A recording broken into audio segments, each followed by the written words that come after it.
대출 상담사분들을 통해서 알아보는 게 조금 더 유리할 수 있다라는 얘기도 있더라고요. 그냥 막 만나면 안 되고. 마지막으로 주의할 사항 뭐가 있을까요? 견디고 듣다 보면 늘어나는 재테크 지식 시작합니다. 안녕하십니까, 행센 오영일입니다. 안녕하십니까, 대출 파헤치는 남자 대파남 정혜섭입니다. 네, 반갑습니다. 선하면 안 되고 인사해 주죠. 자, 저희 행센에 대출 전문가가 있는 걸 모르시는 분들이 계실 수도 있습니다. 예전에 저희 채널을 보셨던 분들은 와, 대파남 오랜만이다라고 반가워해 주실 텐데 최근에 좀 많이 바쁘셔서 저 영상 많이 안 찍었잖아요. 네. 자, 오랜만에 나오셨으니까 본인 소개 한번 부탁드리겠습니다. 안녕하십니까. 저는 외국계 은행에서 한 13년 정도 근무를 했고요. 그때 대출 파는 영업을 했었습니다. 그리고 지금은 행복재무상담센터에서 대출 팀장으로 지금 근무를 하고 있습니다. 네, 그래서 다양한 경험과 네. 노하우로 저희 행스는 큰 역할을 해주고 계시는 든든한 대파남님 모시고 대출에 관련된 이모저모 재미난 이야기들 한번 촬영해 보도록 하겠습니다.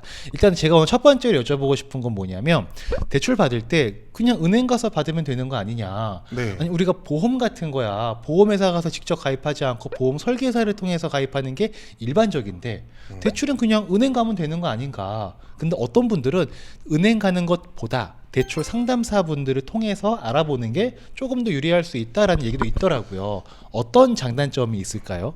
대출 받는 방법은 세 가지가 있습니다. 네. 첫 번째로는 은행 대출 창구에서 표 뽑고 기다려서 그렇죠. 네, 상담을 받고 대출을 받는 방법이 있고요. 그렇죠. 은행 대부계에서 네. 받는 거죠. 네. 두 번째로는 모바일로 요즘엔 비대면 대출 가능하잖아요. 그렇죠. 뭐 두 번째로는 비대면 대출이 가능하고, 마지막으로는 대출 상담사를 통해서 대출을 받는 방법이 있습니다. 네. 요새가 장단점이 다 있는데요. 네, 네. 어떤 장단점이 있냐면, 일단은 창구에서 받는 경우는 예를 들면 계좌이체를 하거나 신용카드를 만들거나 그러면 금리 우대 혜택 같은 게 따로 있지 않습니까? 약간 우리가 하기 싫어하는 부가 서비스 이런 거 하면은 네, 맞아요. 뭐 더 할인해드릴게요라는 것처럼 그런 게 그런 걸 있으니까. 다 맞춰야지만 네. 최저금리가 나올 수 있어요.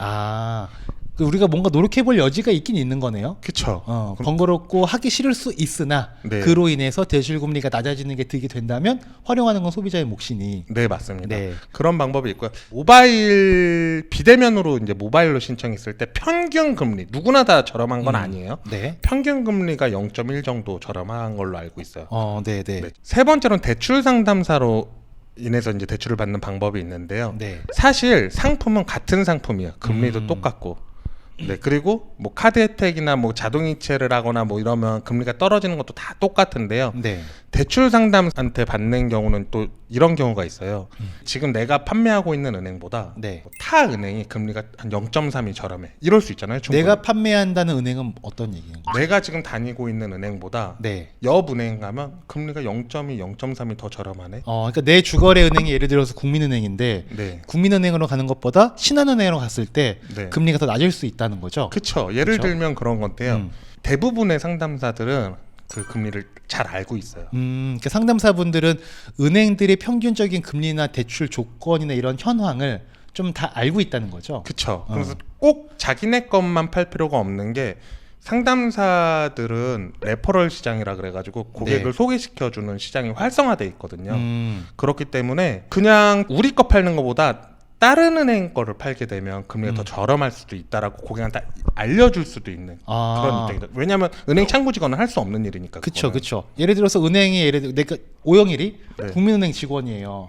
네. 우리 창구로 어떤 고객이 뚜벅뚜벅 걸어 오셨어. 네. 그럼 그분이 대출을 문의하시면 국민은행의 조건대로만 안내를 할 수밖에 없는 게 당연한 거잖아요. 그쵸. 근데 대출 상담사님들 같은 경우에는 물론 그분들도 1인 1은행이 뭐 약정은 되어 있겠으나 네. 또 서로 이렇게 레퍼럴 시장이라는 게 있어서 A라는 고객이 그 대출 상담사가 약정 맺은 은행보다 타 은행이 더 유리한 경우에는 네. 그쪽으로 고객을 소개시켜줘서 더 유리한 조건들을 받을 수 있게끔 안내를 해준다라는 거죠. 그래서 가장 중요한 건 근데 대출 상담사도 잘 만나야 된다는 거예요.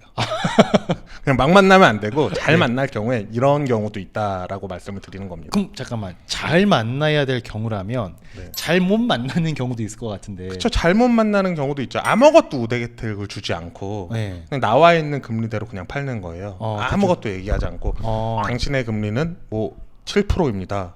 고객한테 특별한 뭔가 정보를 더 주지 않는다는 거네요. 그렇죠. 그냥 7%입니다라고 하면 그 우대를 만약에 다 받게 되면 네. 한 1% 정도는 할인을 받을 수 있는 여건이 있는데도 불구하고 네. 그냥 판매를 해도 상관이 없으니 그 대출 상담사는 고객이 우대금리를 받든 안 받든 본인은 상관이 없는 거예요. 그쵸. 본인은 상관이 없으니 그냥 뭐 막 팔게 되는 그런 편한 경우도 대로? 있지 않을까라는 생각. 솔직하게 그냥 시원하게 얘기하셔도 돼요. 그런 경우도 있지 않을까라고 조심스럽게 그런 얘기하지 않아도 돼요. 경우가 많진 않지만 네. 왜냐하면 그분들도 판매를 하면 할수록 커미션이 나오기 때문에 네. 최대한 잘해주려고는 할 거예요. 근데 네.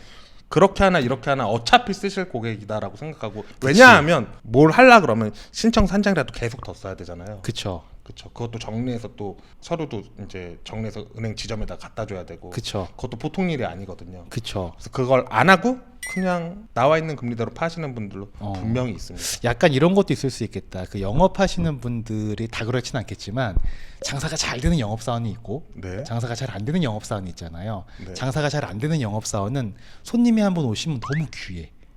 다 해드리고 싶어 막. 네. 근데 장사가 잘 되는 영업사원들은 손님이 줄을 서 있어요. 그럼 빨리빨리 쳐내느라 바쁜 거지. 그러면 그쵸. 못 챙겨드리는 경우가 생길 수도 있겠다라는 생각이 문득 드는데. 대부분의 상담사는 잘할 거예요. 잘할 건데 네. 특정 상담사는 아예 안 하는 그런 상담사도 있을 거거든요. 분명히. 그래서 잘 만나는 게 중요하지 않을까. 그래서 그러면 대출 상담사를 만날 때도 한 사람뿐만 아니라 한 2명, 3명 이렇게 만나보는 것도 여러 명한테 의미가 있겠네. 물어보는 것도 한 가지 방법인 것 같아요. 그렇죠. 우리가 집 살 때 부동산 한 군데만 가지 말고 2-3군데 가는 것처럼 네, 맞습니다. 정보를 취득하는 양을 늘리는 게 당연히 좋은 거니까 네, 번거롭더라도 그런 말씀을 해주신 거죠. 그러면 대출 상담사를 통해서 대출을 알아보는 게 좀 유리할 수 있을 것 같기는 한데 네. 근데 어디 가서 알아봐야 되는 거예요? 보통 담보대출을 받을 경우에는 아파트 담보대출 이런 거? 네, 받을 경우에는 중개인을 통해서 네, 집을 사잖아요. 그렇죠. 그러면 그 중개인이랑 연락이 되는 상담사가 몇 명이 있을 거야. 협업하시는 분들. 네, 협업하시는 분들이 몇 명이 있을 거고 대부분이 거기서 만나고 두 번째로는 본인이 지금 뭐 아파트나 뭐 빌라에 사신다라고 하시면 전단지 같은 거 보신 적 있으세요? 저희 아파트에도 붙어 있던데요. 그쵸. 땡땡은행 이렇게 붙어 있죠. 땡땡은행 이렇게 붙어 있는데 네네. 그쪽에 전화하셔도 네. 똑같은 상담을 받을 수 있을 것 같습니다. 그러면 그 대출 상담사라는 분들은 어느 회사에 소속되어 있으신 분들인 거죠? 그쵸. 보통 은행이랑 협약을 맺고 그 은행 상품만을 판매를 하게끔 법으로는 돼 있어요. 네, 법으로는 돼 있다. 네, 법으로는 돼 있지만 사실상 그 은행 상품만 팔는 거는 어렵고 네. 여러 가지 상품을 판매를 하고 있을 거예요. 사실상 뭐 어차피 다들 아실 테니까 속 시원하게 얘기하면 네. 그 예를 들어서 A라는 대출 상담 전문 법인이 있어요. 대출 네. 중개법인인 거죠. 네. 대출 중개법인이 A 은행과만 거래를 하진 않잖아요. 이 법인은 네. A 은행과도 하고 B 은행과도 하지 않나요? 아니요. 법인은 일사전속이에요. 무조건. 그래요? 네. 무조건 일사전속인데 네. 회사랑은 상관없고요. 네. 회사는 그쪽 은행 거 서류만 받고 싶어 하고 네. 개인적으로 아마 네. 다른 대출 상담사들이랑 커뮤니티가 다 있을 거예요. 그분들한테 아마 소개를 시켜주지 않을까라는 생각을 합니다. 약간 이런 느낌이네. 내가 기아차 판매하는 영업사원분이랑 상담하다가 보니까 내가 그랜저가 타고 싶은 거야. 네. 근데 기아차 직원이 그랜저도 해주겠다는 거지. 그쵸. 어떻게 해요? 그러니까 기아차 딜러분과 현대차 딜러분 서로 그런 교류가 있다 보니 맞습니다. 굳이 기아차 때는 이 사람한테 알아보고 현대차는 이 사람한테 알아보고 하지 않아도 한 분이 다 해주는 그런 것도 있더라고요. 네, 맞습니다. 대출도 약간 그런 개념이라고 보면 그런 될까요? 개념이라고 보시면 되세요. 그러니까 더 많은 정보를 한 사람을 통해서 득할 수 있다라는 장점이 있다고 들리는데 네. 그렇게 정리를 해도 될까요? 네, 그렇게 정리하시면 될 것 그럼 같습니다. 마지막으로 주의할 사항 뭐가 있을까요? 주의할 상황이요. 너무 그 대출 상담사 말만 믿으면 안 될 것 같고요. 첫 번째로는. 네. 왜냐하면 다른 상담사 분들이랑도 상담을 한번 해보시는 게 좋을 것 같아요. 왜냐하면 금리가 여기저기가 다 틀리다 보니까 네. 조건도 여러 가지가 있고 네. 그러니까 여러 개를 비교해서 가장 좋은 거를 선택하시면 될 것 같습니다. 오케이, 좋습니다. 항상 발품은 배신하지 않는다라는 명언이 대출 쪽에서도 적용되는 게 아닌가라는 네, 맞습니다. 생각이 듭니다. 자, 그럼 첫 번째 영상은 이 정도로 정리하도록 하겠습니다. 네, 감사합니다. 네, 고맙습니다.